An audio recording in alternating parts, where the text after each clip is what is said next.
بسم اللہ الرحمن الرحیم۔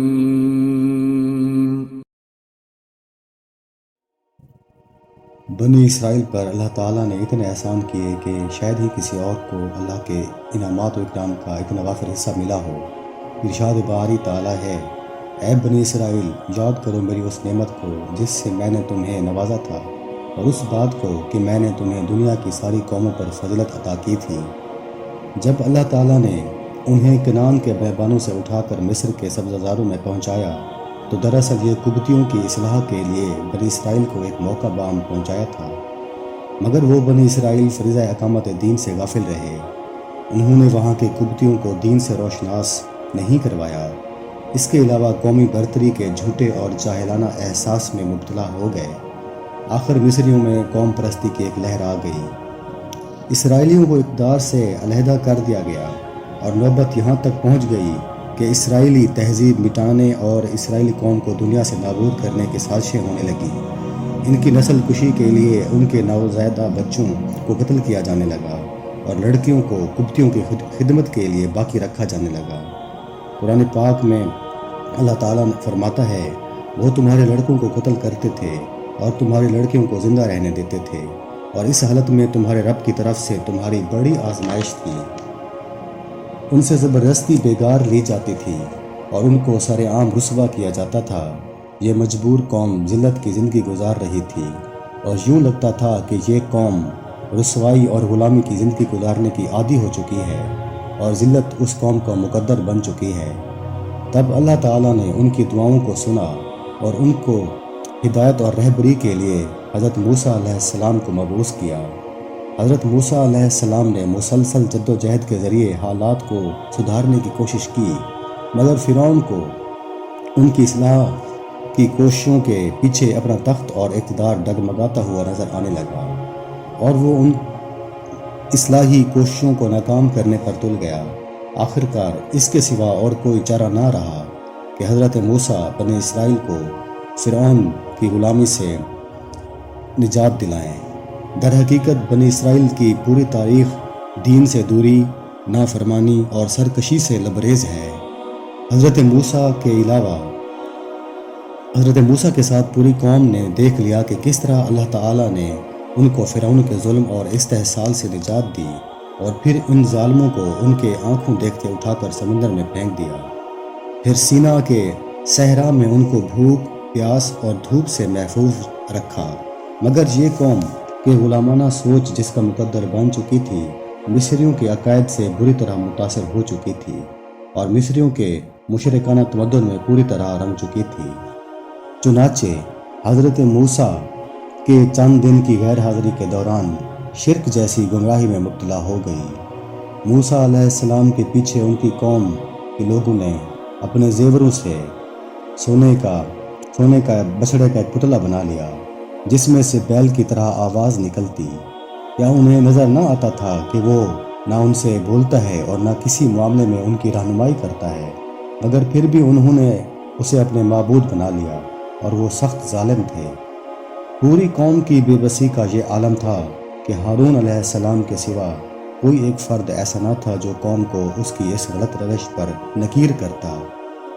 موسیٰ علیہ السلام نے کوہ طور سے واپس آ کر قوم کو اللہ تعالیٰ کے عطا کردہ فرمودات اسلامی ضابطہ حیات سے روشناس کیا اور اسے اختیار کرنے کی تلقین فرمائی۔ قرآن پاک میں ارشاد باری تعالیٰ ہے، اس کے بعد ہم نے موسیٰ کو ہر شعبہ زندگی کے متعلق نصیحت اور ہر پہلو کے متعلق واضح ہدایات تختیوں پر لکھ کر دے دی، اور ان سے کہا، اس ہدایت کو مضبوط ہاتھوں سے سنبھالو اور اپنی قوم کو حکم دو کہ ان کے بہتر مفہوم کی پیروی کریں۔ ان قریب میں تمہیں فاسقوں کے گھر دکھاؤں گا۔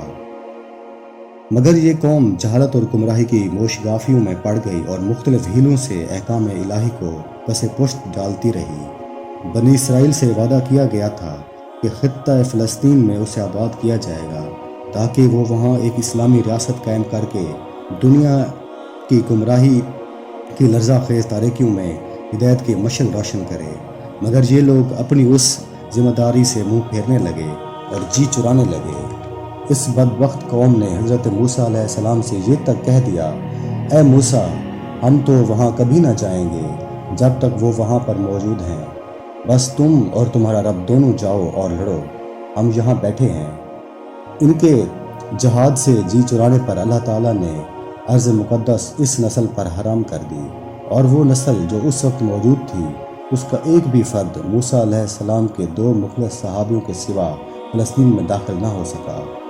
سیدنا موسیٰ علیہ السلام کی وفات کے کئی برس بعد ارض فلسطین فتح ہوئی، وہ بھی شاید نئی نسل کی اسلامی تربیت کے بعد، مگر اس قوم میں نافرمانی گویا کوٹ کوٹ کر بھری تھی، اس لیے انہوں نے اللہ کی آیات کو جھٹلایا، اللہ کی آیات کی غلط اور منمانی تعبیلیں کر کے کتاب اللہ کو اپنی خواہشات نفس کے تابع بنا لیا، مشرک قوموں کے اثرات قبول کر کے شرک و جاہلیت کے ہر فتنے میں مبتلا ہو گئی، شریعت الہی کے احکامات کو مسخ کیا اور دین کی روح کو یکسر ختم کر دیا۔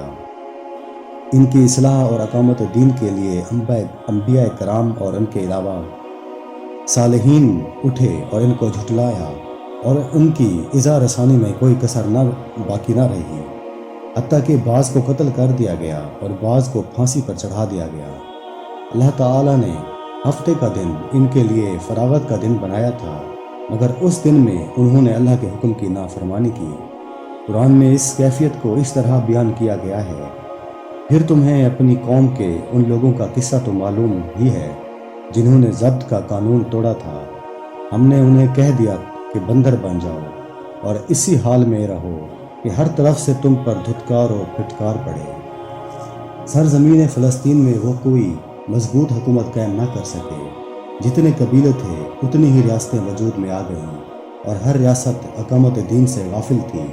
فلسطین اور شام کی اصل قوموں یعنی ہتھیوں، آمویوں، کنانیوں، فریسیوں وغیرہ میں بہترین قسم کا شرک اور اس پر مبنی انتہائی ظالم اور نہایت ہی گندا معاشرہ تھا۔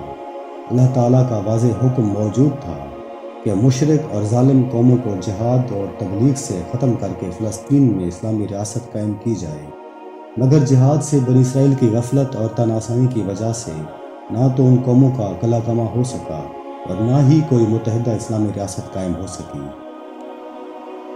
حضرت داؤد علیہ السلام کے زمانے تک وہ پوری طرح مشرک قوموں کی تہذیب و تمدن میں رنگے جا چکے تھے، مگر شاید ابھی ان کی مکمل رسوائی اور ذلت مطلوب نہ تھی۔ اللہ تعالیٰ نے ان کو مزید مہلت دی۔ داؤد علیہ السلام اور سلیمان علیہ السلام نے ان کی اصلاح کی کوشش کی، ان کے اعتقاد کی تعمیر کی اور ان کے اندر جہاد کی روح پھونکی، اور تباہی کی طرف جاتی قوم کو سنبھالنے میں ایک مرتبہ پھر کامیاب ہوئے۔ مگر سلیمان علیہ السلام کے بعد اسرائیلیوں میں طوائف الملوکی کا دور شروع ہو گیا۔ بنی اسرائیل پھر 2 ریاستوں میں تقسیم ہو گئے اور بدعملی کی علائش میں گردن تک دھنس گئے۔ آخر اللہ کے عذاب نے انہیں آ لیا۔ دنیا میں سب سے زیادہ پیغمبر بنی اسرائیل میں بھیجے گئے، مگر انہوں نے ہر پیغمبر کی نافرمانی کی۔ یہ ایک سرکش قوم تھی، یہ ایک نافرمان قوم تھی، اور اللہ تعالیٰ کی سب سے زیادہ نعمتیں انہی پر نازل ہوئی، مگر انہوں نے ہمیشہ اللہ تعالیٰ کے حکم کی نافرمانی کی اور عذاب الہی کے مستحق ہو گئے۔